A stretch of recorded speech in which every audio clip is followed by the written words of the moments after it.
Every battle is both a victory and a defeat. It depends which flag you fly. In every theater of the Second World War, battles won and lost determined possession of territory, of resources, and of the strength to go on fighting. For some of the battles, it was the victory that most influenced the future course of the war. For others, it was the defeat. This is the story of the battles won and lost that decided the outcome of the greatest conflict in history.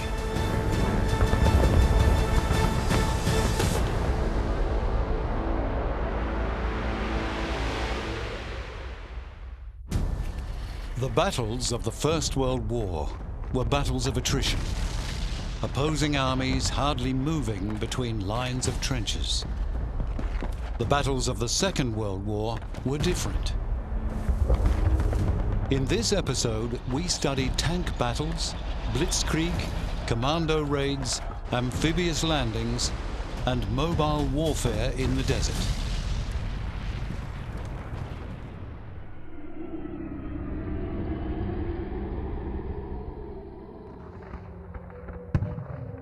In August 1914, Germany attacked through Belgium.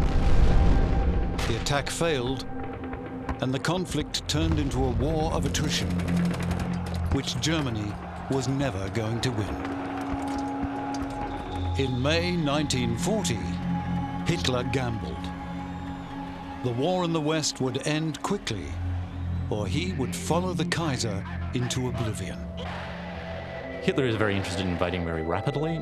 It's his generals and the Wehrmacht army that is very reluctant to invade France quickly because, of course, they're thinking of the First World War and this is likely to take 4 to 5 years.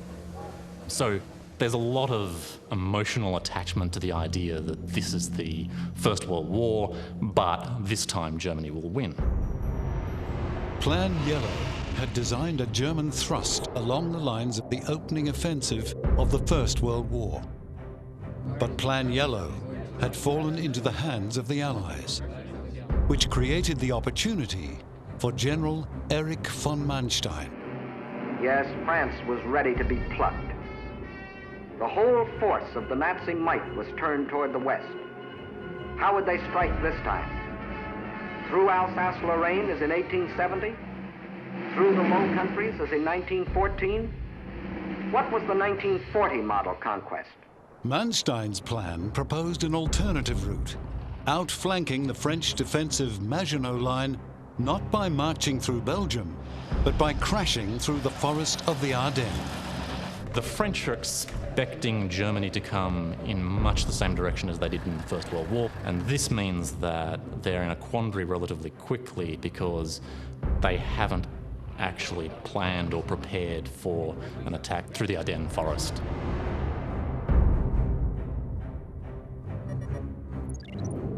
First Army Group under General Biot, and including the British Expeditionary Force, faced the Belgian border. Second Army Group, General Prétola, stood on the Meuse behind the Maginot Line and centered on the old battlefield of Verdun. Between them, in a rear position, was the 6th Army, General Touchon. The defensive alignment of the Allies clearly revealed the gap that the German assault would exploit. The French military philosophy that they're taking into this war is really concentrating on holding a defensive line, creating a stalemate on the northeastern front, and not turning to offense, which is really what they retrospectively probably should have done. Facing them was Army Group A, General von Rundstedt. The two sides were evenly matched. The Allies had 3,000 tanks to Germany's 2,500. But the Germans had an advantage in aircraft, and troops on the ground were very similar in number. But the German victory turned that apparent parity upside down. It was crushing. The battle began on May 10th, when German parachute troops secured Dutch bridgeheads and glider-borne commandos took the Belgian fortress at Eben-Amel. The 12th and 16th armies, built around armour, crashed through the forest of the Ardennes, and the French 9th, shifting south to meet the threat, disintegrated. On May 12th, the leading German unit crossed the Meuse and stood on French soil. Within a day, the Dutch army was being ordered to fall back on the line Amsterdam, Rotterdam, Utrecht. The Netherlands was soon out of the war, and the German 12th and 16th armies, having crossed the Meuse, were threatening the Allied rear. And for the second time in 25 years, the Allies rushed to Belgium's aid. Movie-tone cameramen shot these vivid impressions on the eve of what may well be the greatest battle in history. Within 4 days, the Allies were falling back from Belgium. On the 17th, the French were defeated at Sedan, and their Prime Minister telephoned his British counterpart to say, "We are beaten." "It can't have happened so soon," Churchill said. But it had.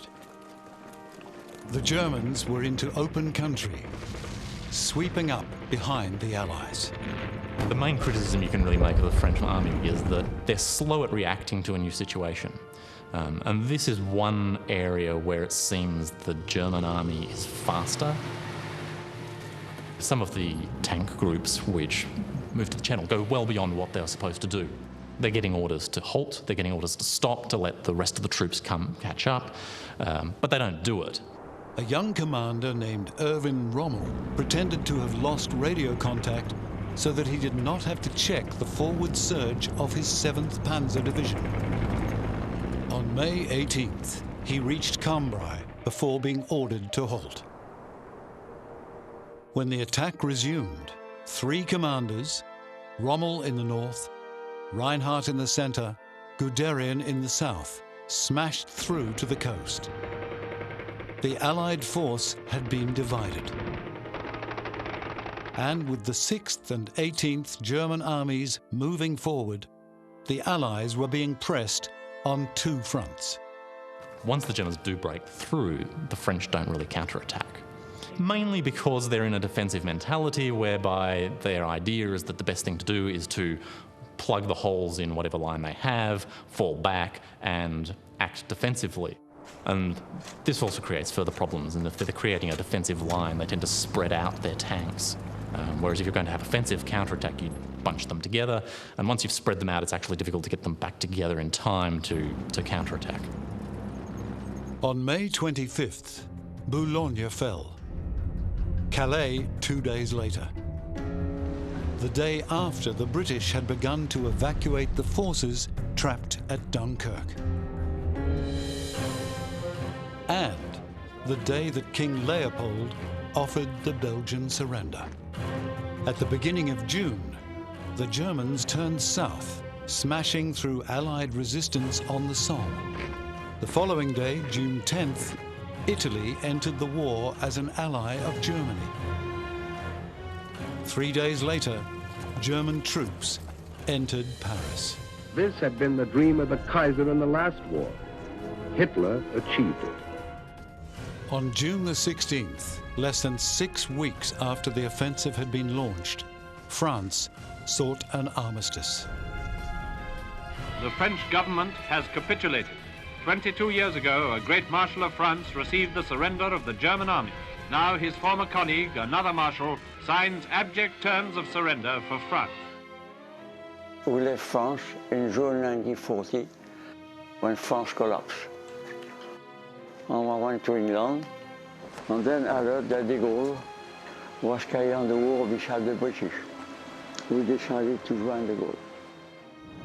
Though Hitler himself rejected the description as a silly word, the world of warfare had learned a new term: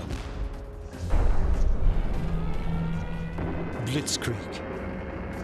Hitler sent large contingents, vastly superior in training and equipment, a country about the size of Maryland, affords a new test tube for the accelerated Nazi warfare. Blitzkrieg is a really interesting tactic because it doesn't just work tactically, it works psychologically. So, for example, everyone has this impression that the Germans had invaded France in panzers, in powerful tanks. In fact, most of the German tanks were little better than bulldozers. They weren't nearly as powerful as the French tanks that opposed them. But those tanks weren't just fueled by benzene, they were fueled by some sort of weird psychic projection. And it said, "We will defeat you." The tactics that facilitated rapid advance were not ad hoc. They were systematic and carefully calculated. Artillery and aircraft went in first to prepare the ground for the assault. And aircraft worked in close support of the advancing columns. Spotter aircraft, the Fiesler Storch, the Junkers 88 dive bomber, and morale-busting Stuka. Stukas dive-bombed the French positions. The screaming sound they made didn't just destroy the French soldiers' bodies, it destroyed their minds. It said, we're targeting you. And these Stukas driving made a horrible screaming noise, and we dashed amongst the sand dunes and clawed at the earth, trying to get underground. The fear is just overpowering. And I knew then that was war. The commanders of the Anglo-French force made mistakes, and they worked with inherited mistakes that had failed to anticipate mobile, mechanized warfare. In France, the French army manned the Maginot Line and waited. Impatient by nature, the Frenchman persuaded himself that Hitler never meant to attack. Said Hitler, the French army rotted on its feet. The fall of France has to be seen above all as a victory. It was a victory for a bold strategic plan, grand in concept, efficient in detail, and effective in deployment, for initiative at all levels of command, and for effective weapons, designed for their coordinated roles in such an offensive. The invasion of France may have been the most decisive victory ever to fail to win a war.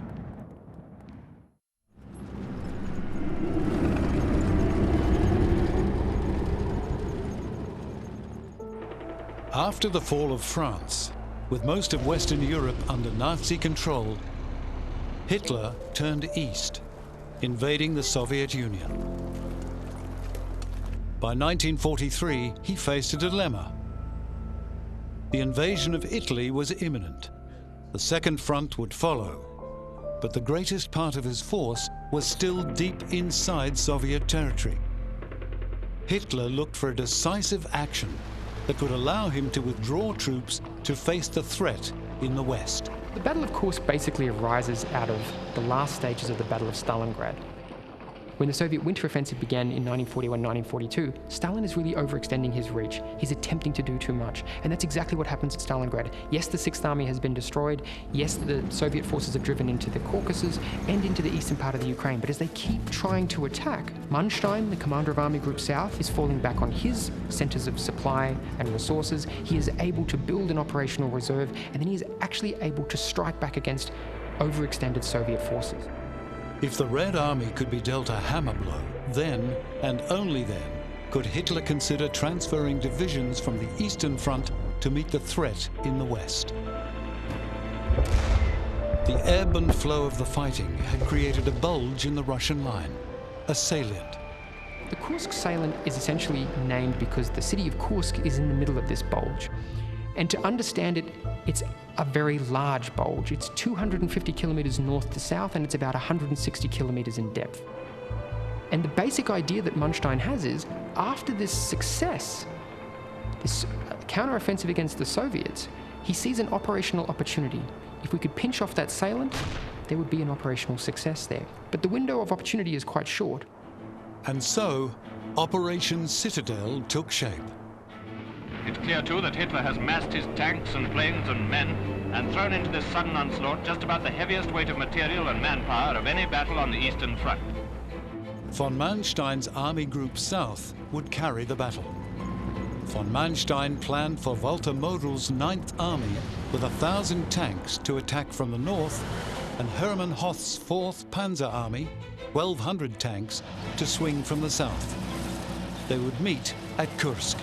But pinching out the Kursk salient was an obvious option. The Soviet hasn't been taken by surprise. For weeks, to judge by their air raids in the neighborhood of Orel and elsewhere, they've been expecting a German push on the Kursk salient. In anticipation of the attack, Stalin placed Central and Voronezh fronts under 2 able commanders, Batutin and Rokossovsky, at the mouth of the salient. Hitler delayed the Kursk offensive scheduled for May the 4th. He had an increasingly passionate, possibly desperate belief that the war would be won by the wonder weapons, and wanted more of the new heavy tanks sent to join the battle. His commanders knew that as they waited, the Soviets too were increasing their strength. Stalin's decision had been to stand on the defensive. Some 300,000 Soviet civilians are being mobilized to build these defenses. They will dig some 9,000 kilometers of trenches. They will have anti-tank ditches and anti-tank traps. They will have underground bunkers. They will have thousands of mines per square kilometer. And they're building them on the shoulders in the north and in the south, anticipating that the Germans will attack into this.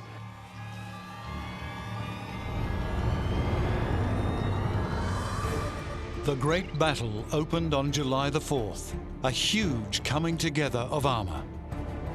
900,000 German troops with 2,500 tanks faced 1,300,000 Russians with 3,000 tanks, 20,000 pieces of artillery, 6,000 anti-tank guns, and 1,000 Katyusha rocket launchers. Солнечный, жаркий, теплый день.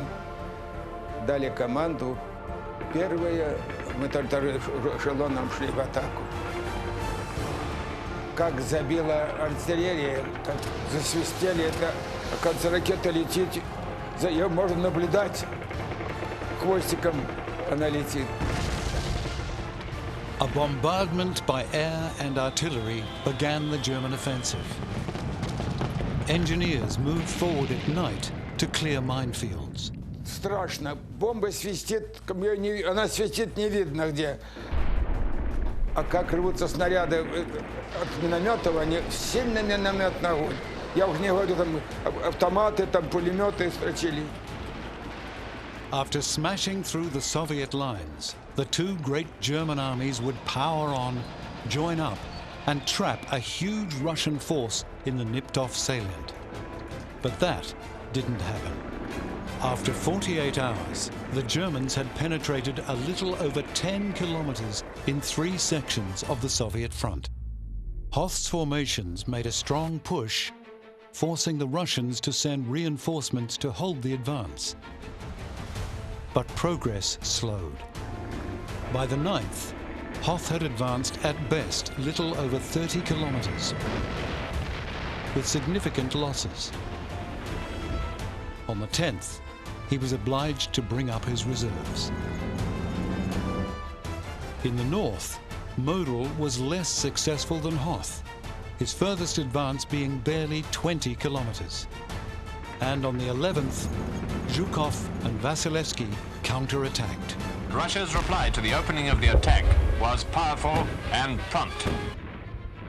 On the 12th, the Soviets brought their armored reserve, the 5th and 6th Guards tank armies, to Prokhorovka. What followed was a massive clash of mechanized forces. Prokhorovskoye Poboyshki, the Russians call it. The slaughter at Prokhorovka. It is really a material battle, and a successful one again. But the Soviets are going to lose 330 totally destroyed in Prokhorovka, and another 200 made non-operational. These are phenomenal losses, and the Germans suffer a tiny fraction of that. And why is that? Partly it is the story of the Tiger tank and the Panther tank. These new tanks have much thicker armor, they have much more powerful main armaments, and for example, the Tiger can engage the T-34, the standard Soviet tank, at far greater ranges. Therefore, it can destroy them before they're even in range. It's in some ways a battle, in some ways it's a massacre for Soviet armor. Туман, ничего не видно, дым, и бомбят, и артиллерия, и тут и с танками. Команду не слышат. Я командую куда вправо, там влево, туда. Не слышат. Мы ногами там толкали их, ты вправо, значит, влево. Ногой я в башне сижу и водителю, значит, говорю, куда надо. 75% of the Red Army's armor and 40% of its manpower was committed to the battle. As the tanks had crashed into Prokhorovka, the Soviet West and Bryansk fronts north of that battlefield had also moved, threatening the rear of Model's army. The next day, facing a growing crisis with Allied landings in Sicily demanding reinforcement, Hitler called off Citadel. Germans were wiped out in tens of thousands, tanks in hundreds, yet the figures in the Soviet communiques still mounted. It's very costly to the Germans, even more costly to the Soviets. So in that sense, it's a tactical victory, you could say, for the Germans, but these things don't equal the one thing the Germans need, which is extremely high operational successes to balance out the superior Soviet production and access to manpower. By now, only one side could rebound from such a contest. Rather than free divisions for transfer to the west, Hitler's gamble had sacrificed men and armor that he could not easily replace. Panzer General Heinz Guderian said that for Germany, Kursk was a decisive defeat. Kursk is important, and Kursk is the end of the German initiative on the Eastern Front, but in some ways it's the end of the German initiative on the Eastern Front because the Soviets themselves realize it's in their interests to let the Germans exhaust themselves on fixed defenses before they begin a much larger counteroffensive that will carry through the rest of the summer, right into the autumn, seize enormous tracts of German territory and destroy a lot of German equipment. By July the 15th, the Central Front began to move. 2 days later, the Southwest Front advanced, and by mid-August, the battle was over. The Russians were at the outskirts of Kharkov, and the last German offensive of the Eastern Front had come to nothing. From now on, Germany would be on the defensive all the way to Berlin.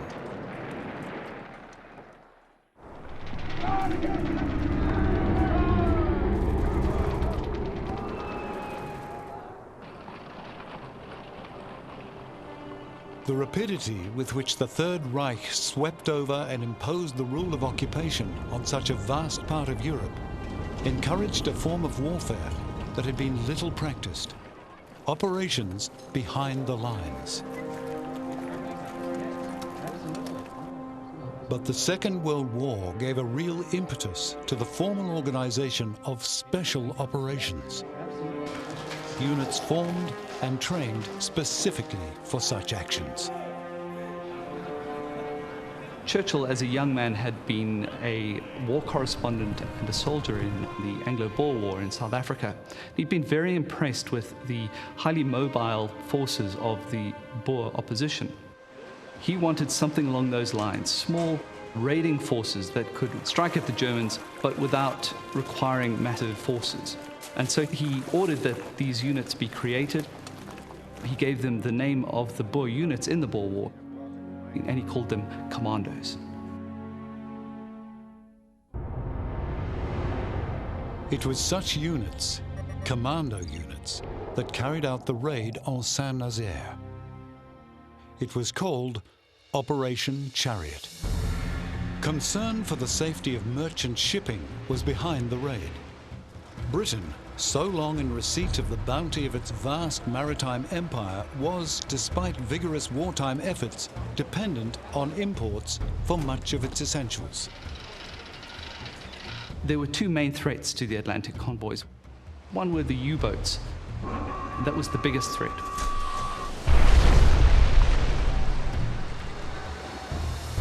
Anti-submarine devices have improved and increased, but so have submarines. And the Allies can never have too many escort ships to hunt them and destroy them. But behind them was the German surface fleet, and particularly their 4 major battleships.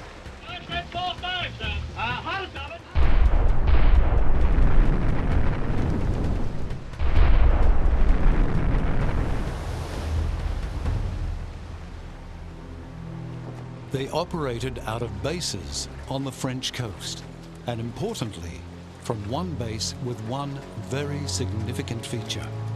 On the night of the 27th of March, an obsolete naval destroyer, HMS Campbelltown, and a specially created commando force attacked the naval base at Saint-Nazaire. Their objective, the dry dock, the Normandy dock, which could accommodate even the largest of German battleships. If they could decommission the facility, any Axis vessel in need of repair would be forced to make the much longer journey north. The location was problematic. Not on an open stretch of coast, but tucked into the estuary of the Loire, with narrow channels confined by shoals, making the approach to the dock easily defensible. But British intelligence learned that the most powerful German capital ship, Tirpitz, was about to join the Kriegsmarine. The plan was to ram Campbelltown into the dock gates and detonate the time-delayed explosives hidden on board to render the dock unusable. It was an enormously risky plan. The port itself was heavily defended. The attackers were outnumbered something like 8 to 1. The defenders had heavy coastal artillery. Even on the way there, it was risky. The task force faced danger of U-boats, and in fact, at one point, the escorts had to pull away from the Campbelltown in order to chase away a U-boat. They were also at risk from the air, from the Luftwaffe, so it was highly risky, and surprise was absolutely essential. But the strong and clearly alert German defences rendered useless all of the small boats that had been the commandos' intended means of escape. They were forced to fight, and they did.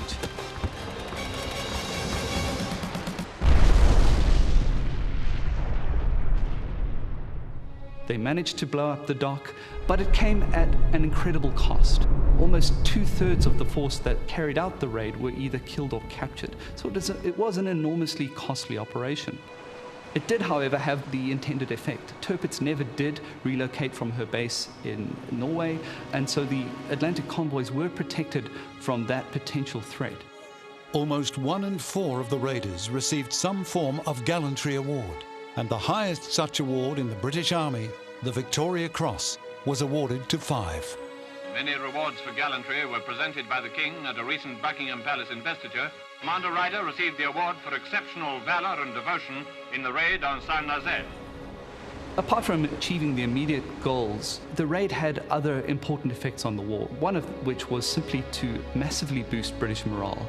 It came at a particularly dark time when Singapore had just fallen, and so it was really important from that aspect as well. But also, it outraged Hitler. He was enraged by the audacity of this attack, and he ordered the construction of 15,000 heavily armed and heavily fortified bunkers along the Atlantic coast to prevent raids of this kind in the future, which of course had the effect of drawing resources away from the Eastern Front, which was very important at that time. The success of Saint-Nazaire added to confidence gained from amphibious actions off Norway, particularly the Vagso raid, and the British were encouraged. They planned more ambitious raids. An amphibious assault on Dieppe was approved and codenamed Jubilee.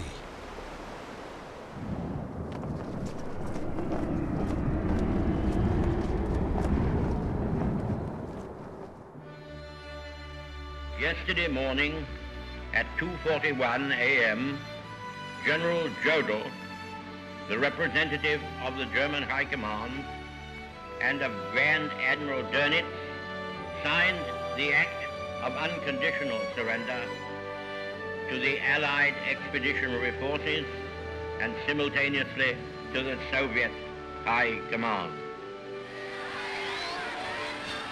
The war in Europe was over. Everyone realized perfectly well that although the German war was over, the Japanese war was not. There was only one possible outcome in the East, but the fighting continued. On the Asian mainland, a great Japanese offensive in China had been checked. and Japanese troops had evacuated Burma. In the Pacific, the steady, island-by-island approach to Japan itself was continuing. It had been decided by the Allies that there be a sustained bombing campaign of Japan before an invasion, for obvious reasons. This is essentially an extension of the strategy in Europe. To do that, Okinawa and Iwo Jima had to be taken. They were forward staging bases, B-29s, while they had been in a position to fly over Japan before, but they could now be concentrated, and most importantly, P-51s, long-range fighters, could escort the bombers. So by getting that close to Japan, it would multiply the effect of the Allied air offensive. The Japs had spent years fortifying Iwo Jima, for as distance goes in the Pacific, it lies right on Japan's doorstep. More than 1,200 kilometers south of Tokyo, one of the volcano group of islands, Iwo Jima, has an area of just over 20 square kilometers. In early 1944, Major General Tadamichi Kuribayashi and the men of the 109th Division had been sent to turn Iwo Jima into an impregnable fortress and to defend it. Kuribayashi was seen off by the Emperor in person. He was not expected to return to Japan. On the morning of February 19th, the first wave of the men of the 3rd, 4th and 5th Marine Divisions landed on Iwo Jima.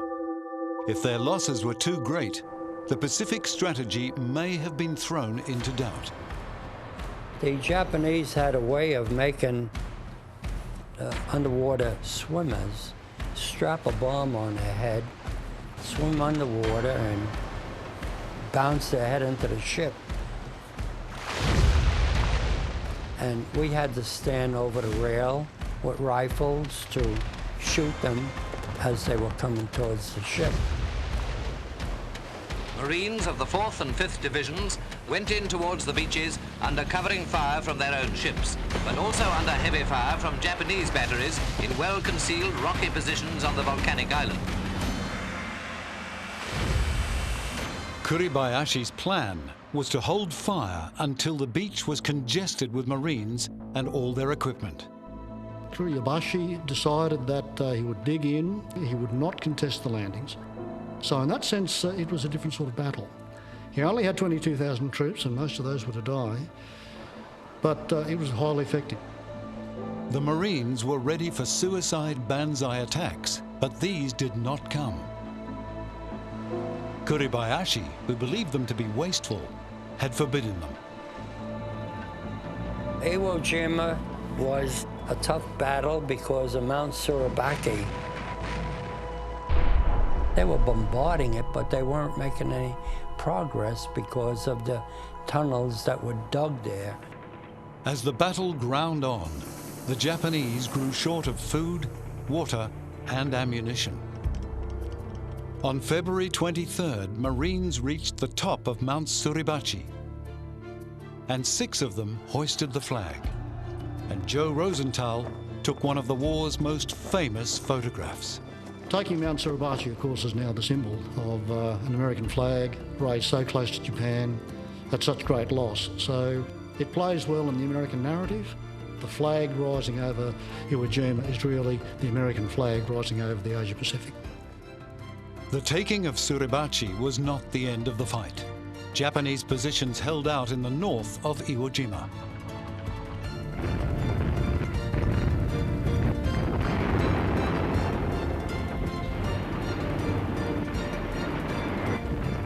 And it went on for a month, on 22,000 on a pinpoint island. So 3 Marine divisions, virtually the entire Marine Corps. And then they had to grind their way to the other end of the island. So that was a fight from Yotawo. In the end, the Japanese did resort to the banzai charge, finally closing the battle for Iwo Jima on March 25th.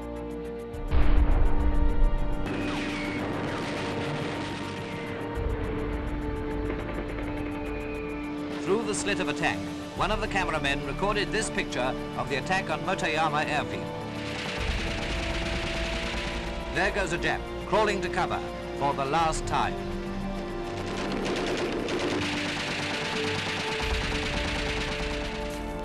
On the 27th, General Kurebayashi committed suicide. Taking the island had cost the Americans 6,800 dead, more than a third of the Marine Corps dead for the whole war. 216 Japanese had been captured from a garrison of 22,000. The others were killed in battle, committed suicide, or hid in the caves from which they were painstakingly prized in the years ahead. The last surrendering in 1949, when they were finally persuaded that the war was over.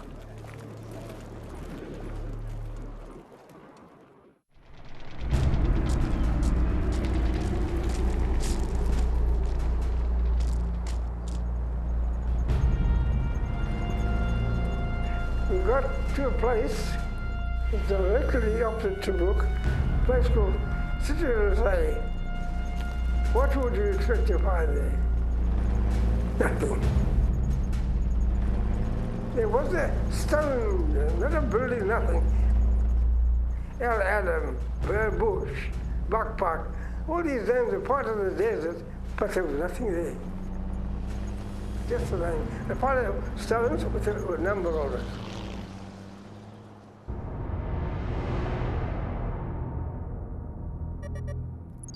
Tobruk mattered. It was the best port for miles in either direction.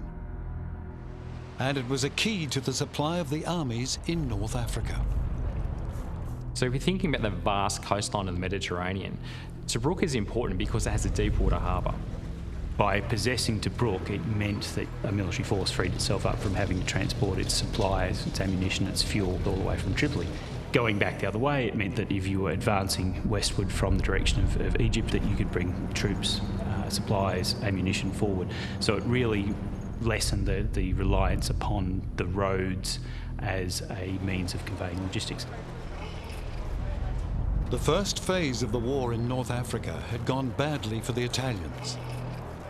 But things changed after they were reinforced by their allies. The Germans landed the Afrika Korps under the command of Erwin Rommel. Tobruk was held by the 9th Australian Division, General Leslie Morshead. Meanwhile, a new flag was hoisted by the Aussies, making it perfectly clear as to whom the place now belonged. Morshead was ordered to hold the port for 8 weeks. He held on for 5 months. At the end of March, Rommel began to move. The Afrika Korps engaged and drove back the British 2nd Armoured at Merzabrega. The Italian Brescia Division advanced on the left flank through Benghazi. The German 54th, supported on the right by the Italian Ariete, moved south of the Jebel Akhdar for Mekili, where on April 6th, the chaotic nature of the British withdrawal was highlighted by the capture of 2 generals, Nimes and O'Connor. On April 11th, Rommel began to attack Tobruk, which had been reinforced by sea with the dispatch of an Australian infantry brigade and a few tanks. Churchill's decision to support the defence of Greece had weakened the Allied position in North Africa. Force W, 4 divisions strong, had been dispatched from Alexandria in March. But Morshead had organised his command effectively, and Rommel's first assaults on Tobruk were repelled.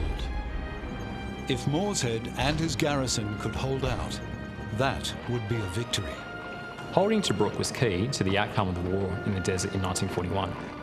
It split Rommel's force. He had to fight on 2 fronts, besieging the garrison as well as pushing towards the Egyptian frontier. So long as the Royal Navy controlled the Mediterranean, Tobruk could be resupplied and defended forces rotated. The Australian 9th was relieved while the city was still besieged. Rommel was inclined to ignore Tobruk and drive on to the canal. But because the port could be resupplied and reinforced, leaving it in his rear was hardly an option. But his attack failed. at great cost. The key to the successful defence of Tobruk was really down in many ways to the aggressive attitude of its defenders, particularly Major General Leslie Morshead. In addition to having a very strong outer line, he also pursued a policy of defence in depth. And what that really means is the soldiers went out every day, digging trenches, laying minefields, placing barbed wire, so you could build up the internal defences. Although Tobruk has had a pretty good bashing, it still holds out. More than that, it's a real thorn in the enemy's side. Major General Paulus, who would find unwanted fame as the defeated general at Stalingrad, arrived to review Rommel's actions and initially allowed further attempts to break through. Although Morshead proved adept at swinging his limited forces to meet threats, the Axis had, by early May, overrun his first-line perimeter defense to a depth of almost 5 kilometers. Despite the success, Paulus refused requests for the attack on Tobruk to be renewed. The defenders didn't know it at the time, but they had had a victory. The German decision to step back from Tobruk and create a defensive position at Gazala was one of those orders intercepted by Ultra and decoded at Bletchley Park. It encouraged Churchill to order Wavell, commanding the Allied force, onto the offensive. But his forces were not yet strong enough. Thrust to Sollum and Halfaya met counter-thrust, and the British were pushed back over the Egyptian border. Tobruk remained besieged, under air and ground bombardment for 241 days.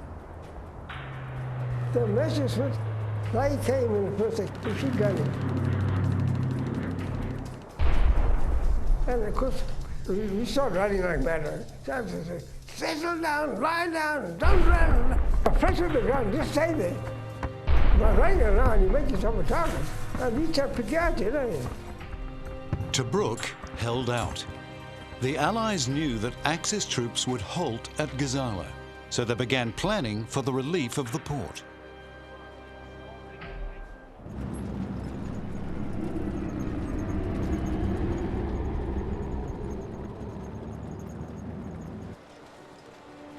The first Tobruk relief operation, codenamed Brevity, was launched in mid-May. It failed. The second, Operation Battle Axe, followed in June. It also failed, which led to a change in North African command. The new British commanders began planning for a new campaign, Operation Crusader. One of the outcomes of the experience of Brevity, of Battle Axe, is that the British start to look at the way that their forces are structured. They start to learn, particularly from their enemy, from the Germans, the way that they combine armour and artillery. You see the concept of the brigade group becoming the standard mid-level organisation for the British and Commonwealth forces in North Africa. And that brigade group is formed around 3 battalions of infantry with attached armour, with its own artillery support, so that you have a much more balanced combined arms force. By November 41, the Allied force, reorganised as the 8th Army, outnumbered the Axis with more men, more tanks, and a 3-to-1 superiority in air power. The 8th moved from its defensive position in 2 corps.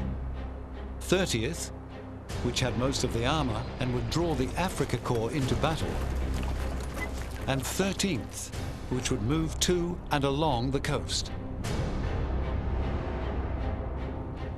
The garrison in Tobruk was ordered to effect a breakout to coordinate and link up with the advancing troops. Whilst these British plans were being formulated, Rommel was planning a new assault on Tobruk. By chance, the British moved first, launching Crusader at 0600 on November 18th. The Tobruk breakout was to follow on the 21st. Leading the 30th Corps, the 7th Armoured Brigade advanced northwest for Tobruk. 22nd Armoured Brigade covering their left flank, followed by the 1st South Africans. 2nd New Zealand Division of the 13th Corps made its advance with the Indian 5th covering the right, advancing to Bardia.